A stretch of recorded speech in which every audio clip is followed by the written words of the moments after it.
കുറ്റിക്കാട്ടൂരിൽ യുവാവ് ഷോക്കേറ്റ് മരിച്ച സംഭവത്തിൽ കെഎസ്ഇബിയുടെ അനാസ്ഥ ആരോപിച്ച് പ്രതിഷേധം. യൂത്ത് കോൺഗ്രസിന്റെയും യൂത്ത് ലീഗിന്റെയും നേതൃത്വത്തിൽ കോവൂർ കെഎസ്ഇബി ഓഫീസിലേക്ക് പ്രതിഷേധ മാർച്ച് നടത്തി. കെഎസ്ഇബി ഓഫീസിലേക്ക് തള്ളിക്കയറാൻ ശ്രമിച്ച പ്രവർത്തകരെ പോലീസ് തടഞ്ഞത് സംഘർഷങ്ങൾക്ക് ഇടയാക്കി.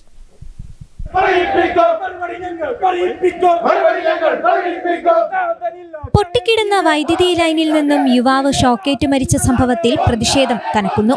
സംഭവത്തിൽ കെഎസ്ഇബിയുടെ അനാസ്ഥ ആരോപിച്ച് യൂത്ത് കോൺഗ്രസിന്റെയും യൂത്ത് ലീഗിന്റെയും നേതൃത്വത്തിൽ കോവൂർ കെഎസ്ഇബി ഓഫീസിലേക്ക് പ്രതിഷേധ മാർച്ച് നടത്തി. സർവീസ് ലൈനിൽ നിന്ന് ഷെഡിലേക്ക് വൈദ്യുതി പ്രവാഹമുണ്ടെന്ന കാര്യം കോവൂർ കെഎസ്ഇബി സെക്ഷൻ ഓഫീസിലെ ജീവനക്കാരെ വിളിച്ചറിയിച്ചിട്ടും തകരാർ പരിഹരിക്കാൻ തയ്യാറാക്കാത്ത ജീവനക്കാർക്കെതിരെ നടപടി സ്വീകരിക്കണമെന്നാവശ്യപ്പെട്ടാണ് പ്രതിഷേധം സംഘടിപ്പിച്ചത്. മുദ്രാവാക്യവുമായി കെഎസ്ഇബി ഓഫീസിലേക്ക് തള്ളിക്കയറാൻ ശ്രമിച്ച പ്രവർത്തകരെ പോലീസ് തടഞ്ഞത് സംഘർഷങ്ങൾക്ക് ഇടയാക്കി.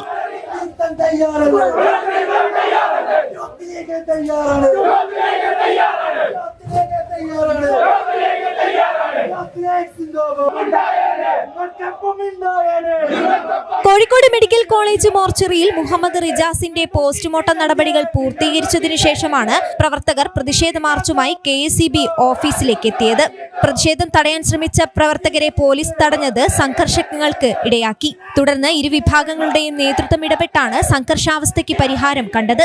സംഭവത്തിൽ അനാസ്ഥ കാണിച്ച ഉദ്യോഗസ്ഥർക്കെതിരെ നടപടിയെടുത്തില്ലെങ്കിൽ ശക്തമായ സമരമുറകളുമായി മുന്നോട്ടു പോകുമെന്ന് യൂത്ത് കോൺഗ്രസ്, യൂത്ത് ലീഗ് നേതാക്കൾ മുന്നറിയിപ്പ് നൽകി.